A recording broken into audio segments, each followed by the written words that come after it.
Reopen activists say they have hundreds of restaurants ready to go this weekend. Too many health order violators to stop all at once. The list of restaurants is secret. Denver's order to close down Colorado's hub for mail due to coronavirus is getting some attention from Congress. Former Governor Hickenlooper says he won't show up for a video meeting with ethics investigators. Try that line with your company's next Zoom meeting.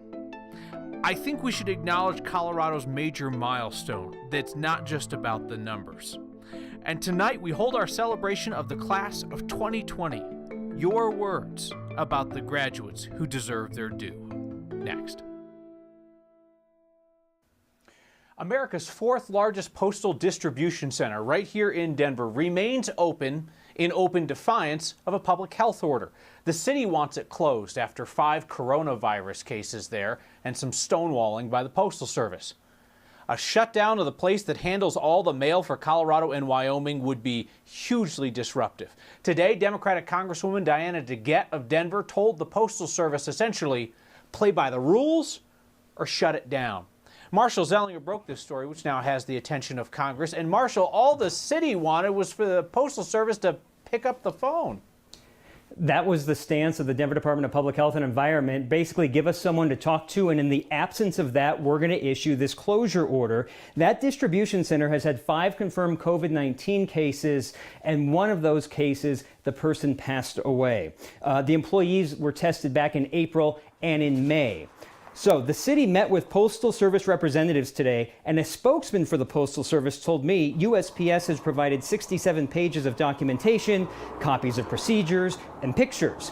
Colorado Congresswoman Diana DeGette sent this letter to the Postmaster General in Washington, D.C. today. It says, quote, I remain deeply concerned that remaining open over the objections of public health officials may have both short-term and long-term negative effects for USPS frontline workers and recipients of USPS services. I just talked on the phone with the Congresswoman about what she thinks if this should be a reason to shut that place down.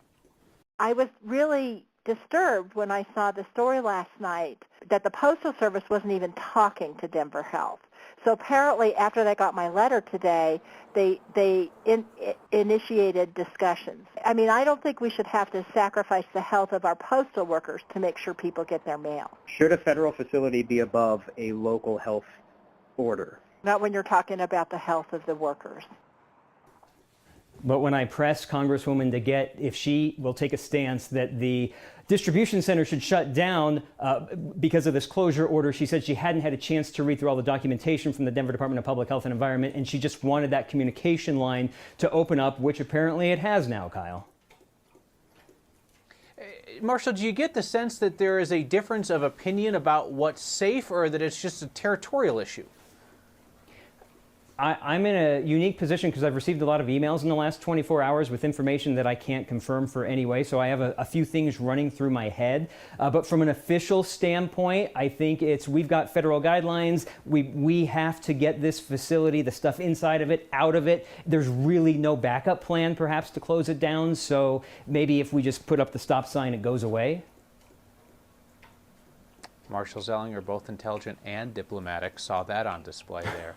Hey, buddy, have a good weekend. We'll see you on Monday. You too. Reopen Colorado activists say hundreds of restaurants are going to reopen this weekend in defiance of state health orders.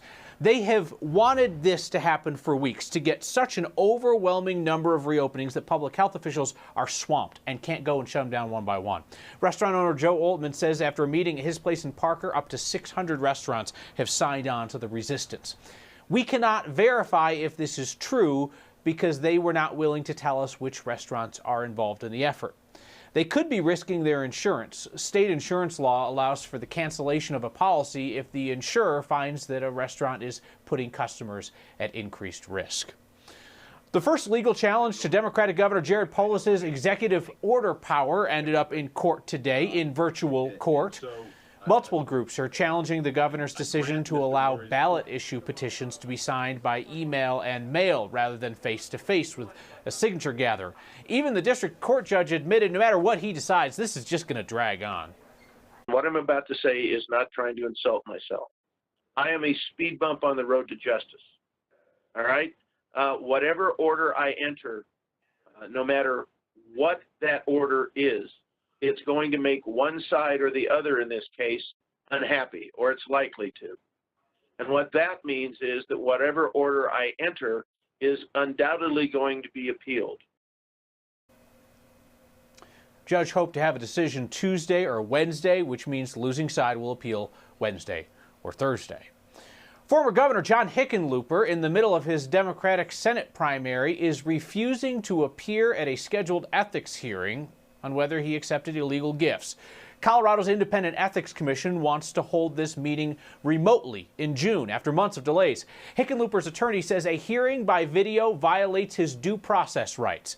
They want to either submit written testimony or postpone the hearing indefinitely. The former Republican Speaker of the State House is challenging Hickenlooper's private jet travel. He says he also has concerns about a remote hearing, but Frank McNulty told me they're willing to participate remotely if that's what it takes. We are approaching a significant and an encouraging milestone with COVID-19 testing in Colorado. Back on March 7th, President Trump said anybody that wants a test can get a test. That was not true then, and 76 days later, it is not true everywhere. But it is pretty much the case in the Denver metro area, and that is something that we should celebrate. My colleague Chris Vanderveen, who knows these numbers inside and out, noted that perhaps we're a bit too fixated on the numbers, how Colorado is still well short of its daily testing goal, that perhaps we should be acknowledging and really appreciating that this new drive-through testing site at the Pepsi Center basically gets us to the president's pledge. That basic idea that anybody within driving distance who wants a test can get one. That means less worry, less waiting, less chance of infecting an at-risk Coloradan just because people with mild symptoms couldn't get a test before. It is 76 days later, but it's here. So in the midst of a pandemic, that's better than good news. That is great news. Those dusty little flapping suckers are back again. We can tell them 1,000 times they shouldn't come in the house. They will do that anyway. Wow. Let us appreciate the annual migration of the Miller moth. No, really. And we've set aside some real time tonight for your tributes to the class of 2020. These are tenacious and determined young people. Let's celebrate them together. Next.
The class of 2020 emerges forged by adversity, headed out with the understanding that life's circumstances are sometimes outside of your control, leaving only your own reaction in your hands. Seeing the stories of the class of 2020 from parents, the students themselves, and from teachers, I think the future is in good hands indeed. I am proud to present to you the class of 2020.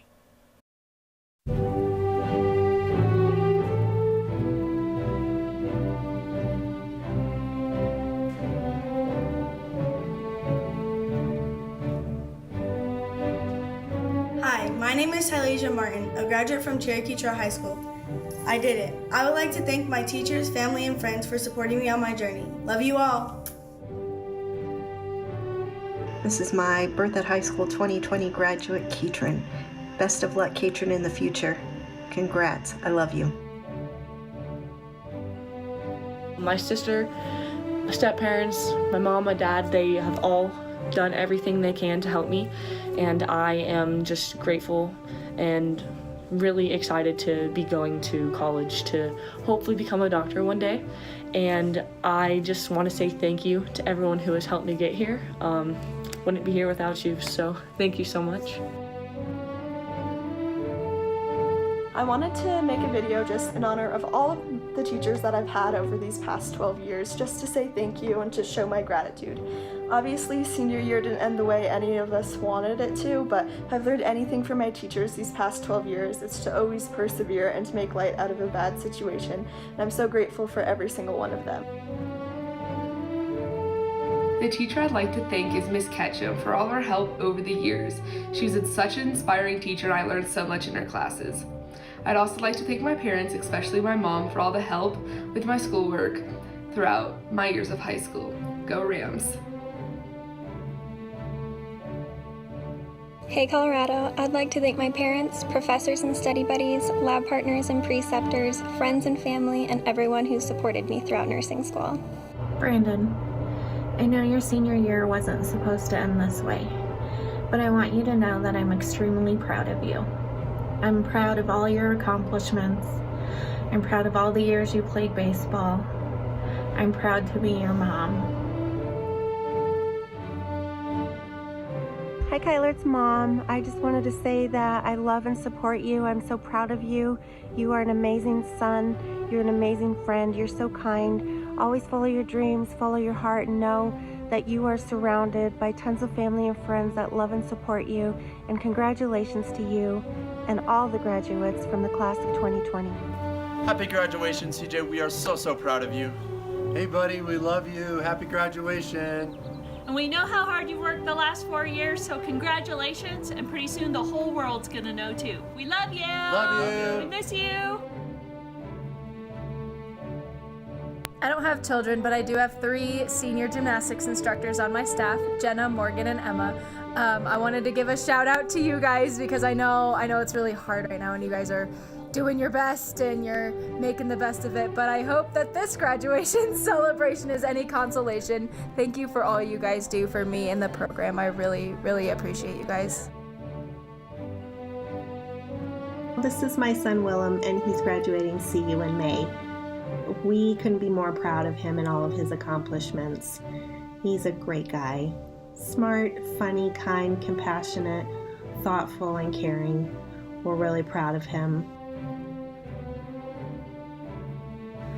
I'd like to say happy graduation to Erin Maybach, who just graduated with her undergraduate degree, cum laude, from Elon University in North Carolina. I'm quarantining at the moment because she came home on such a crowded flight, but I'll get to see her in a day or two, and that way I'll be able to give her own graduation hug.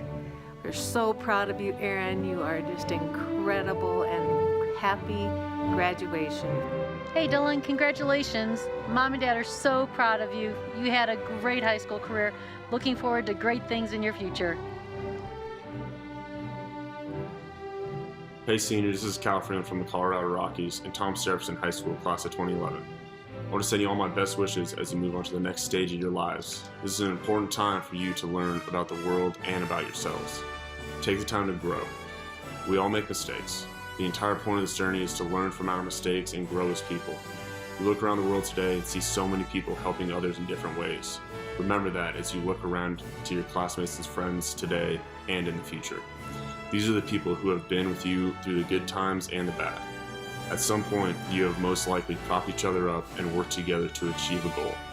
Someday, they may need your help, or you may need theirs. Treat everyone you encounter with kindness, compassion, and respect, and you will accomplish things far greater than you ever imagined.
Hey there, you made it. The weekend is finally here, and it looks interesting. We'll start with Saturday. Some sunshine around here, a chance for seeing a few thunderstorms in the afternoon, but the real drama rolls in on Sunday. That's when this next system dives into the state. It cools us off, it brings rain, and the possibility of snow. Yes, snow up in the high country. Right now it looks like about 2 to 5 inches coming for areas above about 10,000 feet.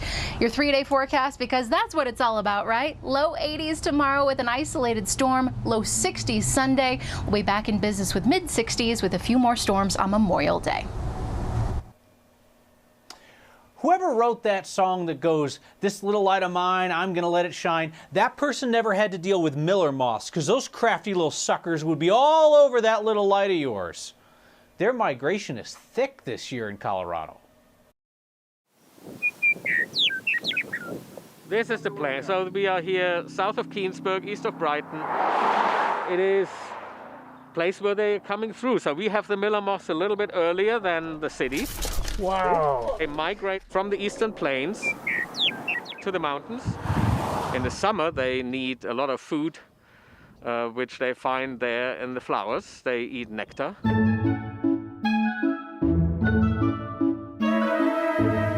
My name is Dr. Frank Krell. I'm the Senior Curator of Entomology at the Denver Museum of Nature and Science. I love bugs, but many people don't, and if they see a bug, they freak out. It's rather not particularly newsworthy, but it's not news. It's an issue of memory. People remember that in previous years we had few Miller moths, or they don't remember the Miller moths at all, because who cares about bugs? They normally use the moonlight and starlight to orient themselves, to know where they fly to. And if there is a very, very strong light, like a light bulb, they're just completely confused. A lot of moths are eaten over the summer, and that's why the back migration, the return from the mountains to the eastern plains, is not so recognizable. We can tell them 1,000 times they shouldn't come in the house, they will do that anyway.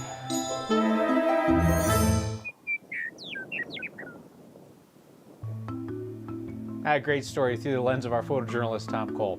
A single mother raising 3 kids and working during the pandemic shared a video thank you note for the one person she could not do it without. That good news is next.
Your good news came to us late last night in the form of a Facebook message from a mother in Parker. A mom whose family includes twins who would have had a kindergarten graduation this year. Actually, they did. Keely Birch's words and her home video are this week's good news. Welcome, friends and guests. As a single mom, I was also struggling with what was I going to do with my 3 boys. My dad drove through the night, straight through to come be with us, and he's been with us since March 23rd. At this time, I would like to invite each of the kindergartners up to receive their kindergarten diploma. And he has helped us and got online with all 3 of my kids every single day. He's a retired elementary school principal, and so it's been so great that he has a background in elementary education and has been able to help them so much. And since both of us have doctorate degrees, we whipped out all of our regalia, and I ordered some things online for my twins who are in kindergarten so that we could provide a little graduation ceremony for them. Wow, I can't believe it. I was elected the Teacher of the Year. I'd like to thank you all. I'm going to look back on these last few months and I'm going to smile because my dad was such a selfless person in coming all the way out here to help me day in, day out. One of many beautiful memories made during a tough time. Carol writes in tonight, says, tears of joy watching that graduation segment. Wasn't that something? That was the fine work of Next editor Jeff Sawtelle. Wildly talented guy. Alan asked about the drive-through testing in Denver, whether folks without symptoms can go. Absolutely, Alan. You do not need a doctor's note for that. Dean says, hey, Next, where are the other 3 singers in the barbershop quartet? And Tom says, your wife should monitor your clothing. My wife has nothing to do with this mess right here. See you next time.